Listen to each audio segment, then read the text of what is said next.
ஓம் நம சிவாய போற்றிவோம். ஓம் சிவாய நமக. என் அன்பு குழந்தையே, இன்று உனக்கு பிடித்ததையே தர வேண்டும் என்ற முடிவிற்கு வந்து விட்டேன் அப்பா. ஆனால் நான் இப்பொழுது கேட்பதற்கு சரியான பதிலை நீ கூற வேண்டும். உனக்கு எது பிடிக்கும் என்பதை விட யாரை பிடிக்கும் என்ற கேள்வியை கேட்டுவிட்டால் உடனே ஒரு பட்டியலை தயார் செய்து விடுகிறாய். சற்று அவசரப்படாமல் இறுதி வரை இந்த வார்த்தைகளை கேட்டுவிட்டு இறுதியில் உன் பதிலை எனக்கு கூறு. சர்வ நிச்சயமாக உனக்கு பிடித்ததையே நான் தருகிறேன். உனக்கு யாரை பிடிக்கும் என்று யாரேனும் உன்னிடம் கேட்டுவிட்டால் ஒரு பட்டியலை தயார் செய்து விடுவாய். அதில் முதன்மையாக இவரை பிடிக்கும், இரண்டாவதாக இவரை பிடிக்கும் என்று அந்த பட்டியலும் நீயும். சில சமயங்களில் புத்திசாலித்தனமாக எனக்கு இறைவனை பிடிக்கும் என்று கூட நீ கூறலாம். ஏன் என் அப்பாவை பிடிக்கும் என்று நான் சொல்லக்கூடாதா என்று நீ கேட்டால், உன்னை பிடித்ததை நான் கேட்கவில்லை. உனக்கு யாரை பிடிக்கும் என்று தானே நான் கேட்கின்றேன். சரி, உனக்கு யாரை பிடிக்கும் என்ற இந்த கேள்விக்கு நீ எந்த பதிலை கூறினால் உனக்கு பிடித்ததெல்லாம் கிடைக்கும் என்பதையும் நானே கூறுகிறேன். கவனமாக கேள். உனக்கு யாரை பிடிக்கும் என்ற கேள்விக்கு முதலாக எனக்கு என்னை பிடிக்கும் என்றுதான் சொல்ல வேண்டும் குழந்தையே. ஏனென்றால் உனக்கு பிடிக்காதா? எது உனக்கு பிடித்திருந்தும் என்ன பலன்? உனக்கு பிடிக்கா, உன்னை நீ ரசிக்கா, உன்னை நீயே பாராட்டிக் கொள்ள, உன்னையே நீ தட்டி கொடுக்க, உன்னையே தட்டி எழுப்ப, உன்னை நீ அடக்க, உன்னுள்ளே நீ அடங்க போன்ற வேறொரு ஆளையும் ஆதரவையும் தேடும் வரை நீயாக இருக்க முடியாது குழந்தையே. உன்னை தவிர உனக்கு இத்தனை உண்மையாக யார் எடுக்க முடியும் தங்கமே? நீ எத்தனை முறை நீ உன் மனதிடம் ஆறுதல் கேட்டாலும் அது பொறுமையாக ஆறுதல் கோரும், சலித்து கொள்வதில்லை.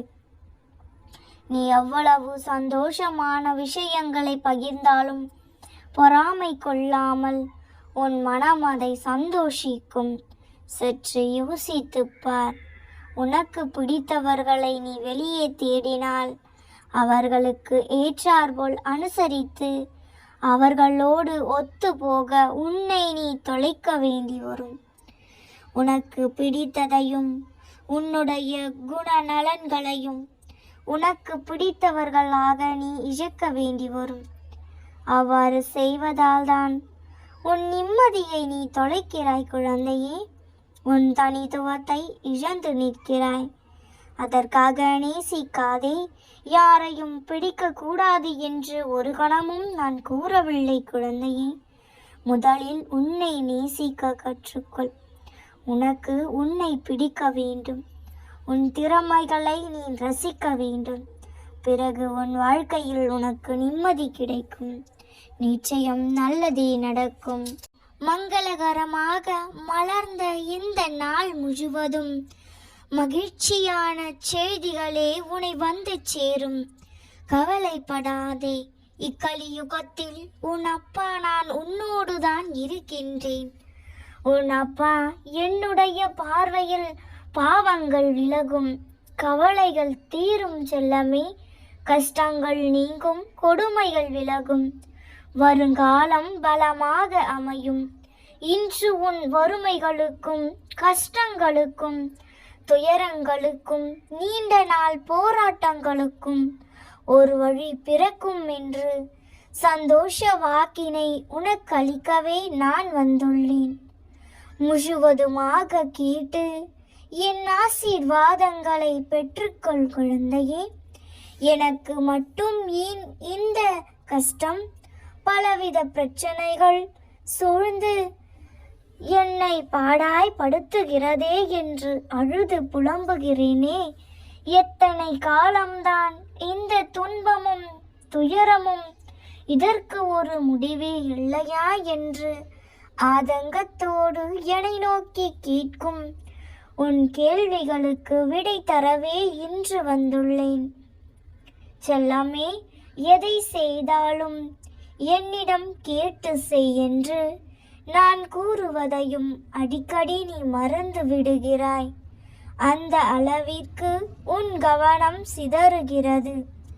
நான் தான் சொல்கிறேனே, உன்னுடைய அத்தனை காரியங்களையும் நானே முன் நின்று நடத்தி உன்னை வெற்றி பாதையில் அழைத்துச் செல்வேன் என்று.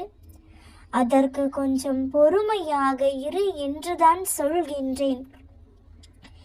எப்பொழுதும் ஏதோ ஒரு யோசனையோடு இருந்து கொண்டு உன்னை சுற்றியுள்ளவர்கள் என்ன பேசுகிறார்கள் என்பதை காதில் வாங்கி கொண்டாலும் கருத்தில் பதிய விடாமல் இருந்தால் என்ன அர்த்தம்? நீ எதையாவது யோசனை செய்து கொண்டே இருப்பதால் நீ நினைப்பது எல்லாம் நடந்து விடுமா தங்கமே? அதற்கென்ற நேரத்தை நான் உருவாக்க வேண்டாமா? எதிர்பாராத விஷயங்களை எதிர்பாராத நேரங்களில் நான் செய்து கொடுக்கவில்லையா? அதே போல்தான் எல்லாம் சுபமாக முடியும். எப்பொழுதெல்லாம் நேரம் கிடைக்கின்றதோ அப்பொழுதெல்லாம் என்னை வணங்கு. அப்பா என்று சொல்லும் போது நான் ஆனந்தமாக கேட்டுக்கொண்டு இருப்பேன். அதில் சந்தேகமே இல்லை. என்னை தஞ்சம் அடைந்த உன்னை எப்பொழுதும் நிற்கதியாக நிற்க விட மாட்டேன். ஒரு பொழுதும் கைவிடவே மாட்டேன். உன் நம்பிக்கை ஒரு நாளும் வீண் போகாது செல்லமே. இன்னும் கொஞ்சம் காலத்தில் உன் பிரச்சனைகள், கடன், கசப்பான உறவுகள் அனைத்தும் மாறி அனைத்திலும் சுகமாக வாழ ஆரம்பிப்பாய். உன் நீண்ட நாள் போராட்டங்கள் ஒரு முடிவிற்கு வரப்போகிறது. உன் ஒட்டுமொத்த பிரச்சனையும் தீர்க்க ஒரு வழியை இன்று உருவாக்கிவிட்டேன் தங்கமே. அதை இன்று உன் கண்களில் காண்பிக்க போகிறேன். உன் மனதிற்கு அந்த வழியை உணர்த்த போகிறேன்.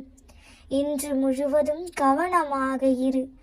எந்த ஒரு ரூபத்திலும் எந்த உருவிலும் உன் பிரச்சனைகளுக்கான தீர்வை உன்னிடம் சேர்க்க போகிறேன். உன் கஷ்டங்களுக்கெல்லாம் ஒரு வழி பிறக்க போகிறது. இந்த மனித வாழ்க்கையும் நிலவும் ஒன்றுதான் செல்லமே.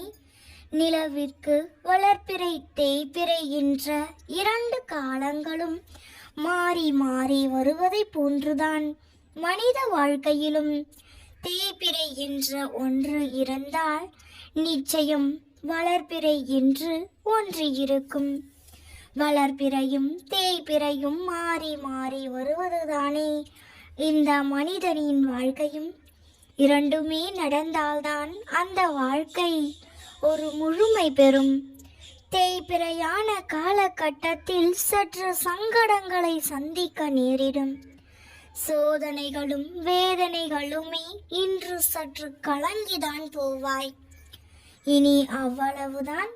இனி நடப்பதற்கு ஒன்றும் இல்லை என்றும் எல்லாம் முடிந்துவிட்டது என்று நீ நினைத்து எல்லாவற்றையும் முடித்துவிட்டு தேய்பிறையாய் தேயும் தருவாயில் ஒரு புள்ளியில் அங்கு வாழ்க்கை நிற்கும். மீண்டும் வளர்ப்பிறை வந்து வளர ஆரம்பிப்பாய். ஏனென்றால் இங்கு எதுவும் அவ்வளவு சீக்கிரத்தில் முடிவு பெற்றுவிடாது. மீண்டும் மீண்டும் மாறி மாறி வருவதே இங்கு வாழ்க்கை. வெற்றிக்கும் இங்கே ஒரு எல்லை உண்டு, தோல்விக்கும் இங்கு ஒரு முடிவு உண்டு. இன்பத்திற்கு மறுபக்கம் என்பது உண்டு, துன்பத்திற்கு மறுவாழ்வு என்பது உண்டு. ஆனால் நிலவிற்கும் மனிதனுக்கும் ஒரு சிறு வித்தியாசம் உண்டு. நிலவு தான் சிறிது சிறிதாக தேய்ந்து உருவம் மறைந்து சற்று காலங்கள் காணாமல் போனாலும் அதை பற்றிய எந்த கவலையும் இல்லாமல் மீண்டும் முழு நிலவாய் வரும். மறைமதியாக நம் கண்களுக்கே புலப்படாத அந்த நிலவு ஒரு நாள் நிறைமதியாக பிரகாசமாக காட்சியளிக்கிறது. தேய்வதை பற்றியும் அது கவலைப்படுவதில்லை. வளர்ந்த பின்பும் அது தலைக்கணம் கொள்வதில்லை.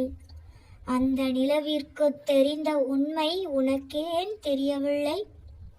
உனது இந்த வாழ்க்கை காலத்தை சந்தோஷமாக கடந்து செல்ல ஒரு சிறு சூட்சம வழியை கூறுகிறேன் கேள். உனது வளர்பிறையான காலத்தில் தேய்பிறை பற்றி சிறிதளவும் நினைக்காதே. அந்த தருணத்தில் கிடைக்கும் மகிழ்ச்சியை மட்டும் கொண்டாடி கொண்டு இரு.